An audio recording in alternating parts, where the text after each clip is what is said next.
Una giornata storica per la città di Asolo, quella di oggi, sabato 26 settembre, che ha visto fortunatamente non sotto la pioggia il taglio del nastro del nuovo restauro della Rocca, in presenza delle autorità che hanno potuto constatare il risultato dell'importante opera avviata il 25 marzo scorso. L'evento ha avuto inizio al Teatro Duse, dove i protagonisti del progetto hanno raccontato l'approccio all'opera e le peculiarità del cantiere. Qualche difficoltà dovuta anche alla posizione della rocca, superata grazie all'uso dell'elitrasporto per quanto riguarda alcuni materiali e all'arrivo inaspettato del lockdown, difficoltà che non hanno tuttavia bloccato l'avanzamento dei lavori di cui oggi i visitatori possono finalmente godere. Oggi è un momento bellissimo non solo per Asolo ma per l'intero territorio delle terre di Asolo e del Monte Grappa e ci aggiungerei anche per l'intera nostra regione.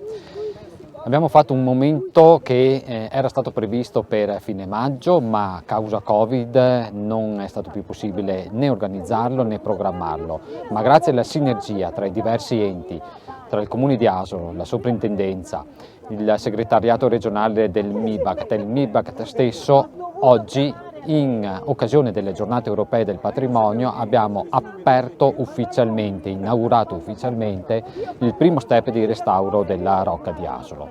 Primo step perché a seguito di un protocollo sottoscritto dal Comune insieme col segretariato e il Ministero ne seguiranno altri per rendere sempre più attrattiva, bella ed accogliente la nostra Rocca che torno a ripetere, non è solo il monumento degli asolani ma il monumento dell'intero territorio.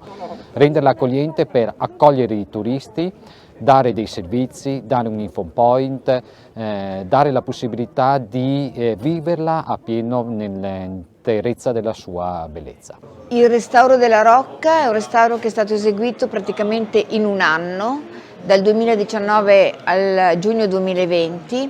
e quindi ha attraversato anche la fase della chiusura a livello nazionale. Tuttavia la capacità degli architetti, dei tecnici di poter lavorare a distanza e di mettersi in rapporto con i tecnici che dovevano proprio operare ha fatto sì che si potesse già all'inizio di giugno fare una giornata di apertura. In questo senso devo ringraziare proprio l'architetto Luigi Girardini, RUP e direttore dei lavori, che ha saputo costruire attorno a sé e con sé una squadra di figure competenti che insieme hanno affrontato notevoli problematiche del restauro.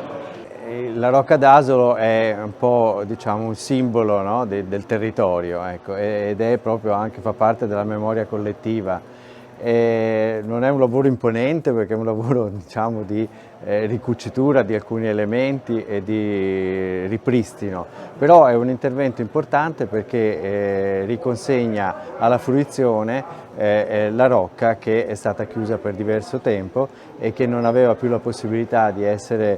percepita e utilizzata, diciamo, come balcone anche proprio sul territorio e sul panorama circostante dei colli e della pianura.